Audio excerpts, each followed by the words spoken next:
যে দুটি আঘাতে শনিদেব আমাদের কাবু করেন, সেই মূল দুটি আঘাত বা শনিদেবের চাবুক কি, আর কিভাবে তার থেকে আমরা পরিত্রাণ পেতে পারি, এই নিয়ে আলোচনায় আমি অরূপ গ্লোবী আপনাদের সঙ্গে।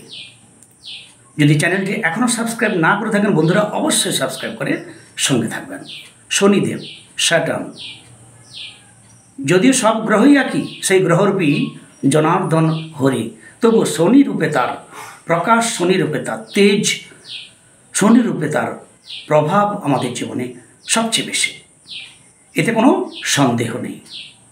শনিদেব কিসের দেবতা?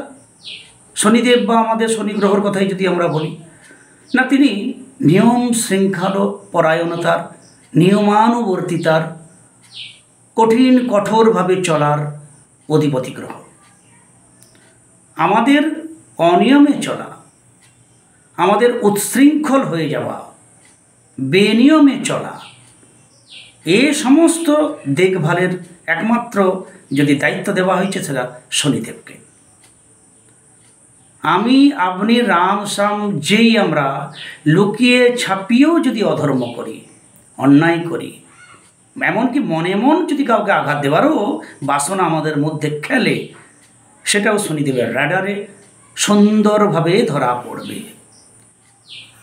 ফলে কালচক্রে, সময়ের চক্রে এই পৃথিবীর বুকে একটি কথা সুন্দর আছে যে আপনি যা দেবেন তার চতুর্গুণ ফল লাভ করবেন। আপনি যদি কাউকে ক্ষণিকেরও ভালোবাসা দেন, তার চতুর্গুণ ভালোবাসা আপনি পাবেন। তাহলে আপনি যদি কাউকে আঘাত দেন, চতুর্গুণ আঘাত আপনি পাবেন।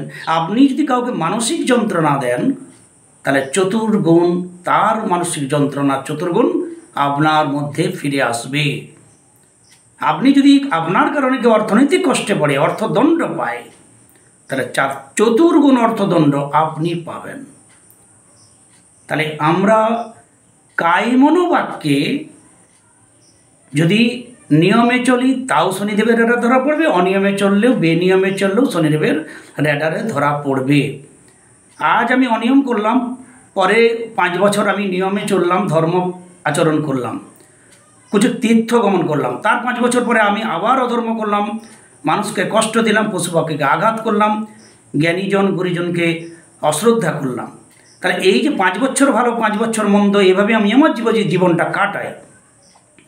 এই জন্মে যা শুভ অশুভ ফল ভোগ করব, সে তো করবই, কিন্তু শনিদেবের পেন ড্রাইভে সেটাই লোড হয়ে থাকবে যে আমার কত কর্মফল বাকি রইল। এ নিয়ে আমরা পরের জন্ম পাড়ি দেব, এবং সেখানে যার যেমন ভালো মন্দ, সেজন্য মায়ের পেটেই আমাদের সেই সময় গ্রহ প্ল্যানেট হাতের রেখাগুলো ফুটে ওঠে। একটা ছোট্ট শিশু, তার হাতে সানলাইন জকজক করছে, বৃহস্পতি সুন্দর, আর 60-70 বছর হয়ে গেছে, তার সানলাইন হলো না, বৃহস্পতি নিচস্থ তিলযুক্ত কেন হয়?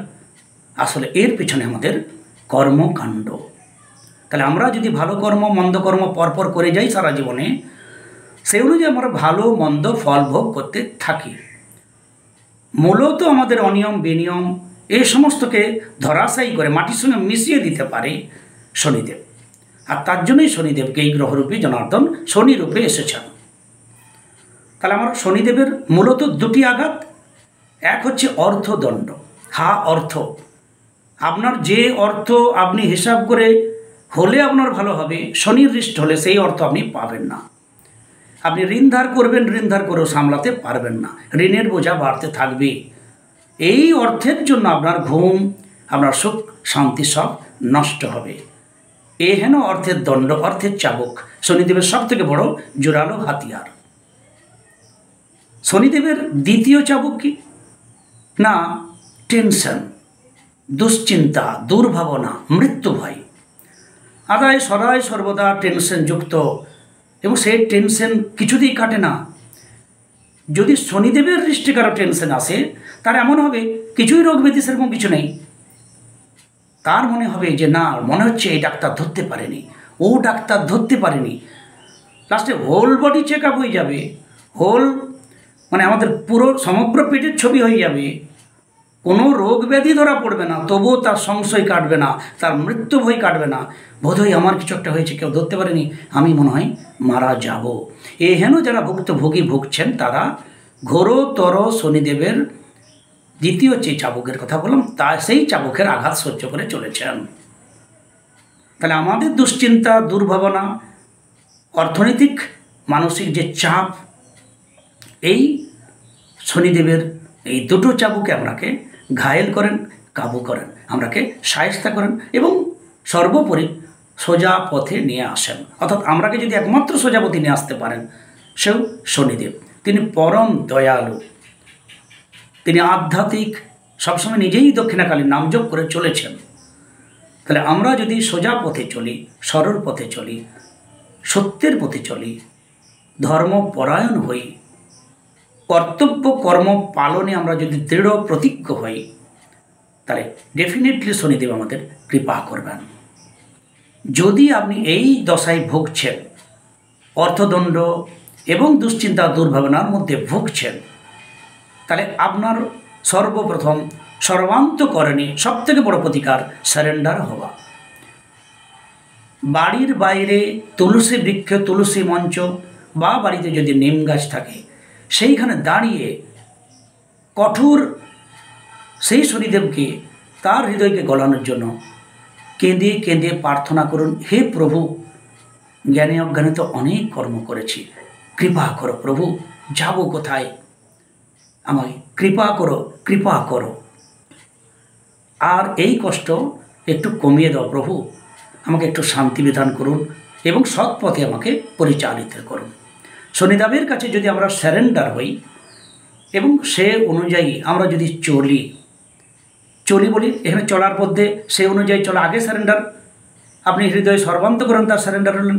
এবারে চলা বলতে না শনিদেব সন্তুষ্ট হন, দক্ষিণাকালীর নাম জপ, দক্ষিণাকালীর আরাধনা, দক্ষিণাকালীর স্তোত্রম, কেন নিজের দক্ষিণাকালীর নাম জপ তিনিও করে চলেছেন। তাহলে কালী মায়ের বন্দনা, তার নাম জপ, স্তোত্রম পাঠ, দক্ষিণাকালী কবচ, শনি কবচ ধারণে তিনি সন্তুষ্ট হবেন। রত্ন হিসাবে তার বিধান দেওয়া আছে। তাহলে নীলকান্তমণি, নীলা, এমিথিস্ট, মহারত্ন, উপরত্ন কিছু ধারণ করতে পারেন, গুরুনাম জপ করতে পারেন। তাহলে এই জপ একটু আধটু করলে হবে না, এত এত কর্মের জন্য শনিদেব এসে আজকে শাস্তি দিচ্ছেন। সব থেকে পাওয়ারফুল যে প্ল্যানেট, তিনি এত বোকা নন। তিনি আগের কর্ম অনুযায়ী যখন ভোগাচ্ছেন, তাহলে এখন আমাদেরকে সেই কর্ম আরও জোরালোভাবে করতে হবে যেন তিনি তৃপ্ত হন, তিনি সন্তুষ্ট হন, তিনি কৃপা করেন। এছাড়া তার কাছে সারেন্ডার না হয়ে একটা দক্ষিণাকালী কবচ পড়লে, একটা নীলা পড়লে বিন্দুমাত্র কোনো রকম কেউ কিছু কাজ করতে পারবে না। মনে রাখবেন, শনিদেবের দৃষ্টি রাজা হরিশ্চন্দ্র, তিনি ফকির, তিনি শব্দাহী হরিশ্চন্দ্র হয়ে গঙ্গার ঘাটে মরা পুড়িয়েছিলেন। তাহলে হেন আমরা গল্প শুনেছি, আমরা নিজেরা ভুক্তভোগী। যখনই কেউ ভীষণ শরীর দশায় ভোগেন, অর্থনৈতিক মানসিক টেনশনে ভোগেন, তখনই তার হাতে দেখবেন যে হাতের এই মিডিল ফিঙ্গারের এই অংশটি নিচস্থ, ডাউন, হাতে জল ঢেলে দিলে এইটা দিয়েই তার জল বেরিয়ে যাবে। অর্থাৎ শনি নিচস্থ, শনি ক্যানেল। হাতের ওই অংশ দেখলেই বোঝা যাবে যে একজনের শনি ভোগে চলছে। তার সঙ্গে যদি ওই অংশ মলিন হয়, কালশিটের দাগ হয়, হিজিবিজি কাটাকুটি দাগ হয়, তিলছোপ দাগ হয়, তাহলে তো বলার নেই, শনিদেব তাকে ছাড়বেই না। তার আগের জন্মে এত বস্তা বস্তা কুকর্ম করা আছে।